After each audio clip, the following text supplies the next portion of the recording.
I welcome you all in today's lecture. आज हम discuss करेंगे कि कंपनी शेयर्स इशू कैसे करती है, प्रोसीजर क्या रहता है शेयर्स इशू करने का। तो फर्स्ट स्टेप आता है टू इशू प्रोस्पेक्टस, यानी जहां कंपनी प्रोस्पेक्टस इशू करती है, इनवाइट करती है पब्लिक को। सेकंड स्टेप है हमारे पास टू रिसीव एप्लीकेशंस, यानी कि पब्लिक से एप्लीकेशंस रिसीव करना। Third one is to make allotments, यहाँ कंपनी अलॉट करती है शेयर्स पब्लिक को। Fourth one is to make calls, further allotment के बाद जितना अमाउंट बचा हुआ है हमारा फेस वैल्यू का, वो इंस्टॉलमेंट्स में कंपनी मंगाती है, जिन्हें हम कॉल्स बोलते हैं। अगर एक इंस्टॉलमेंट है तो फर्स्ट कॉल बोल दिया, दो इंस्टॉलमेंट हैं तो फर्स्ट कॉल, सेकंड कॉल, ठीक है, या फाइनल कॉल भी कह देते हैं सेकंड कॉल को, ठीक है। आप इस प्रोसीजर को और आसानी से कैसे समझ सकते हैं, जब कोई एजुकेशनल इंस्टीट्यूट वैकेंसी निकालता है सीट्स की, जब आप एडमिशन लेते हो तो सबसे पहले प्रोस्पेक्टस इशू करती है वो यूनिवर्सिटी या कॉलेज, ठीक है। सेकंड, उसके बाद आप अगर इंटरेस्टेड हैं उस पर्टिकुलर इंस्टीट्यूट में एडमिशन लेने के लिए तो एप्लीकेशंस भेजते हैं, और साथ में एप्लीकेशन फ़ी भी होती है जो डिपॉजिट करानी ज़रूरी है। ऐसे ही सेम कंपनी में भी एप्लीकेशंस जो हैं रिसीव की जाती हैं, तो वहाँ भी शेयर होल्डर्स जो हैं एप्लीकेशन की मनी डिपॉजिट कराते हैं शेड्यूल्ड बैंक में। थर्ड वन है हमारे पास टू मेक अलॉटमेंट्स। इसको आप कैसे समझ सकते हो, जब आपको कॉलेज में सीट्स अलॉट की जाती हैं, लिमिटेड सीट्स होती हैं, 60 हैं, 70 हैं, 80 सीट्स हैं, ठीक है, तो आपको सीट्स किस तरीके से अलॉट की जाती है, काउंसलिंग प्रोसेस के थ्रू। ऐसे ही यहाँ शेयर्स अलॉट किए जाते हैं कंपनी में। नेक्स्ट वन है टू मेक कॉल्स, यानी कि फ़र्दर जो अमाउंट बचा है वो आपसे इंस्टॉलमेंट में मंगाया जाता है। और हमारे एग्जाम्पल में इसको हम किस तरीके से अप्लाई कर सकते हैं, एडमिशन लेने के बाद ड्यूरिंग द कोर्स आपकी जो फ़ीस रहती है, time to time exam fee जो डिपॉज़िट करानी है, सेमेस्टर वाइज जो फ़ीस डिपॉज़िट करानी है, तो वो आपसे टाइम टू टाइम मंगा ली जाती है जब उनको ज़रूरत होती है, ठीक है। सेम कंपनी में होता है, जो पैसा बच गया हमारे पास अलॉटमेंट के बाद, शेयर की फ़ेस वैल्यू जो बच गई, जितना डिपॉज़िट करानी है, तो उसको इंस्टॉलमेंट में मंगाया जाता है। जैसे जब ज़रूरत होती है तब कंपनी कॉल करती है। इस तरीके से हम इसको कॉल्स बोलते हैं, कॉल्स मंगाना, फर्स्ट कॉल, सेकेंड कॉल। अब इसी प्रोसेस को हम थोड़ा सा डिटेल में समझते हैं, जिसमें से फर्स्ट स्टेप था हमारा टू इशू प्रोस्पेक्टस।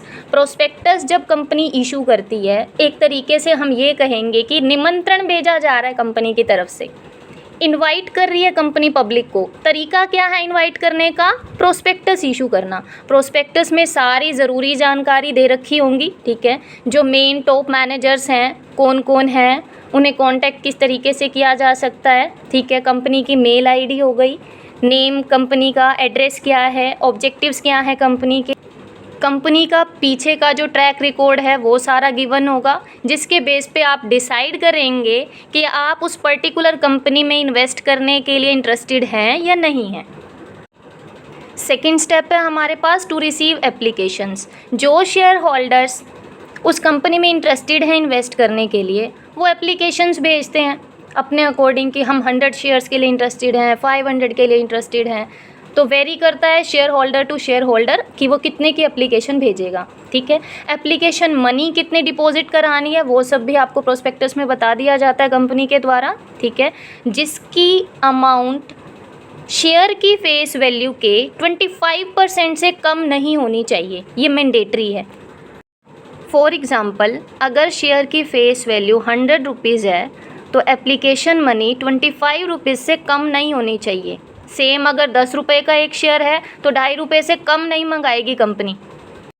और ये एप्लीकेशन मनी कहाँ डिपॉजिट करानी है, जो कंपनी का बैंक है, शेड्यूल्ड बैंक, कौन से बैंक में हमें डिपॉजिट करानी है वो भी प्रोस्पेक्टस में मेंशन्ड होता है, ठीक है। तो जो शेयर होल्डर्स इंटरेस्टेड होते हैं वो अपना अमाउंट, एप्लीकेशन मनी जो है वो किस तरीके से भेजते हैं, उस शेड्यूल्ड बैंक में डिपॉजिट कराते हैं। फिर वो शेड्यूल्ड बैंक सारा अमाउंट, सारा एप्लीकेशन अमाउंट कंपनी को भेजता है। फिर कंपनी डिसाइड करती है कि क्या हमारी एप्लीकेशन मनी मिनिमम सब्सक्रिप्शन की कंडीशन को पूरा कर रही है या नहीं कर रही, क्योंकि according to section 39 sub section 1 of companies act 2013, company किसी भी शेयर होल्डर को शेयर्स अलॉट नहीं कर सकती जब तक वो मिनिमम सब्सक्रिप्शन की कंडीशन को पूरा नहीं कर देती। मिनिमम सब्सक्रिप्शन कितना होना चाहिए, 90% ऑफ द इशूड अमाउंट। तो जिस डेट से कंपनी ने प्रोस्पेक्टस इशू किया है उस डेट से लेके 30 डेज़ के अंदर अंदर मिनिमम सब्सक्रिप्शन आपके पास पहुंच जाना चाहिए। अगर मिनिमम सब्सक्रिप्शन नहीं पहुंचता तो कंपनी को उन 30 डेज से आगे अगले 15 दिन के अंदर अंदर सारा एप्लीकेशन अमाउंट उन्हीं शेयर होल्डर्स को वापस भेजना होता है। और अगर कंपनी इन 15 दिन से लेट करती है तो 15% पर एनम की रेट से इंटरेस्ट चार्ज किया जाएगा। तो ये हमारा मिनिमम सब्सक्रिप्शन का क्लोज था। अब हम मान लेते हैं कि कंपनी के पास मिनिमम सब्सक्रिप्शन आ चुका है। अब कंपनी नेक्स्ट स्टेज पे आती है जब वो शेयर्स अलॉट करती है शेयर होल्डर्स को।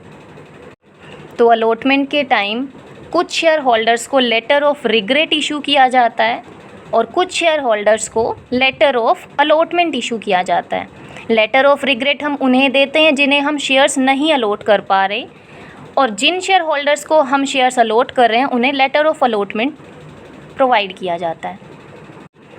इसके बाद नेक्स्ट स्टेज में हमारी फेस वैल्यू में से जितना अमाउंट बचा हुआ है, जब कंपनी को ज़रूरत होगी calls wise instalments wise company पैसा डिमांड करती रहेगी।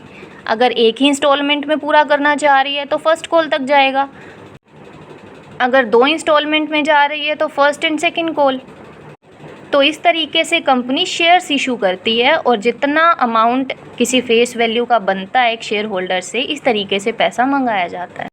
आज के लिए इतना ही। Thank you so much all of you.